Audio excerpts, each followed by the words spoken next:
building tax-free on campus. They get to appoint their scientists as university professors who can teach courses in direct theses, and they get part of the patent money that comes out of this. And the university has accepted this and pushed it through over various protests. It's a disaster, but there it is. It's happening. And one of the reasons it's happening is that Schwarzenegger wants to cut the university budget and eventually eliminate all state funding for the university, which is now only 30% of the funding. They want to get rid of the rest of the 30%.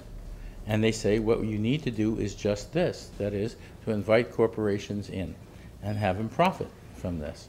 I think it's a terrible thing, but there it is. Now, in terms of the of NRDC, NRDC is a very interesting institution, and I've talked at length to the people at NRDC. A good example of NRDC is the way it has worked in the Lieberman-Warner bill, which is now in front of Congress. That bill is a disaster, an absolute disaster. Why? What it does is it gives pollution permits free to the worst polluting corporations in the country, which are worth hundreds of billions of dollars. And then it says, they can then trade these permits to make even more money off of them. This was tried in Europe. It didn't work at all, either to lower emissions or to do anything else. What this says as a cognitive policy is there's a moral morality built in. It says corporations that have been harming the public by polluting have the right to keep making just as much money later on, no matter what.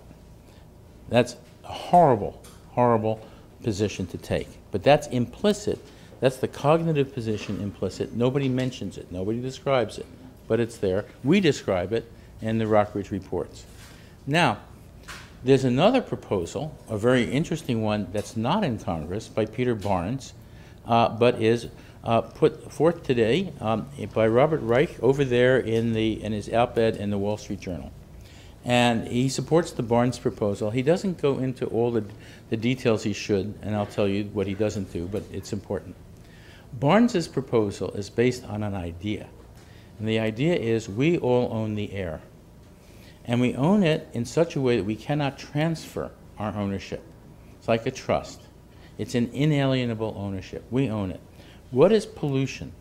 Pollution by a corporation is dumping junk in our air, dumping poisons in our air without even paying for dumping permits.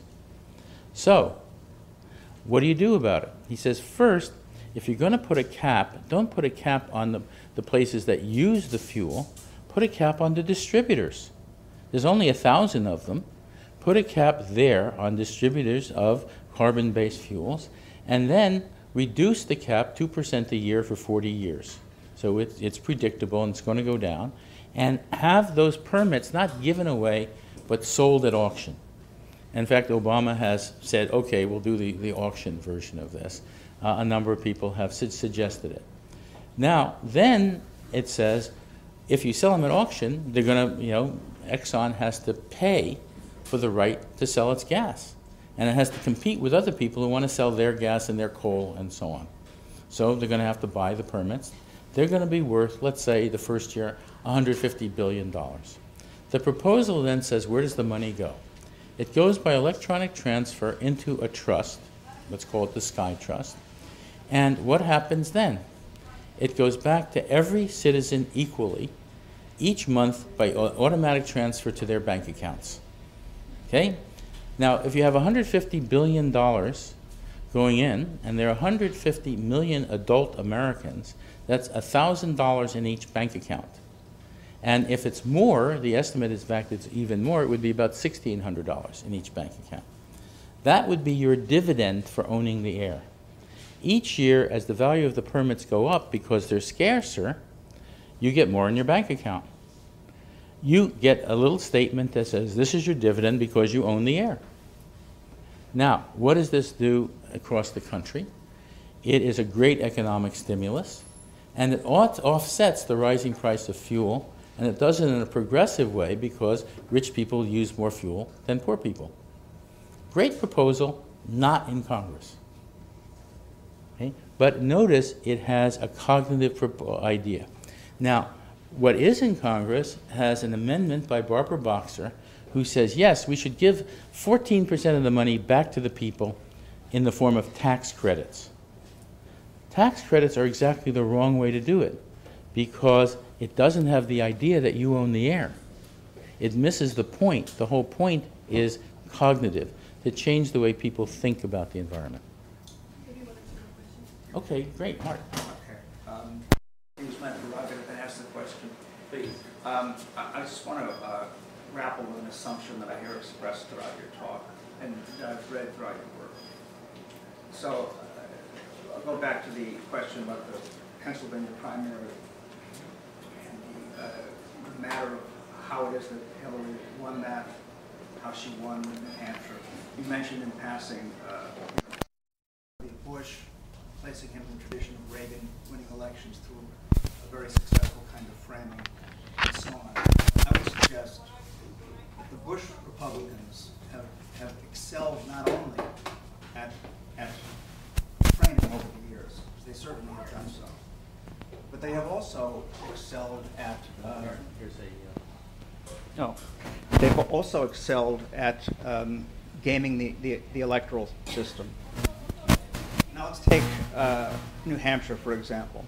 What I'm suggesting is that it might be a little dangerous to predicate one's assessment of how successful a particular kind of framing has been on the official results of an election.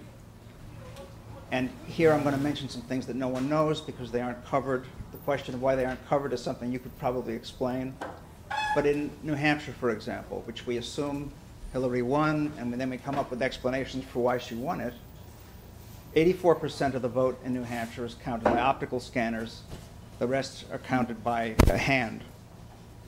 Hillary won the machine-counted vote by 5.5 points. Obama won the hand-counted vote by 6.1 points.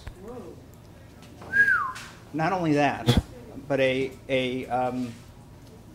radio reporter in Connecticut who has covered the company, the private company, that programs all the optical scanners in New England, had covered this company during the Lieberman-Lamont primary and had some concerns about it.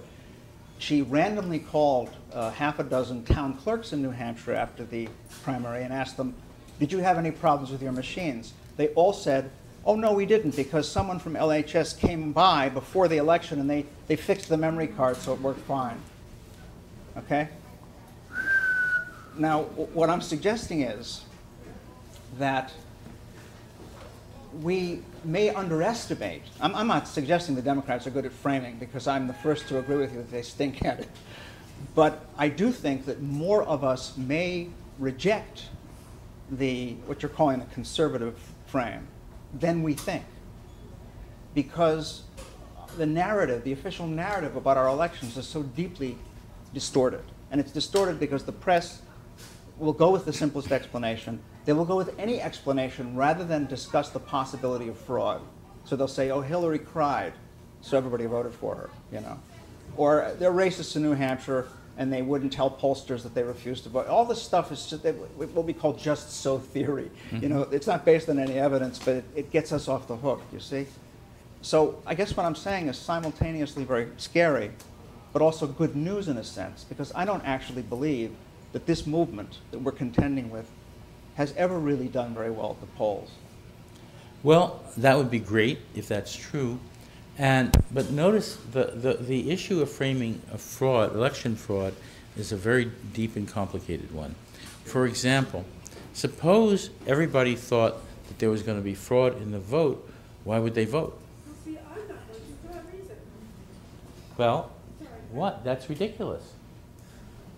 You know, because the probability of fraud is real, but it's not necessarily high. And your vote has more of a probability of being counted the way you voted than not. Well, that doesn't mean, yeah. Not only that, but the higher the turnout, the harder it is to pull off a fraud like this. Exactly. See, and So the more people vote,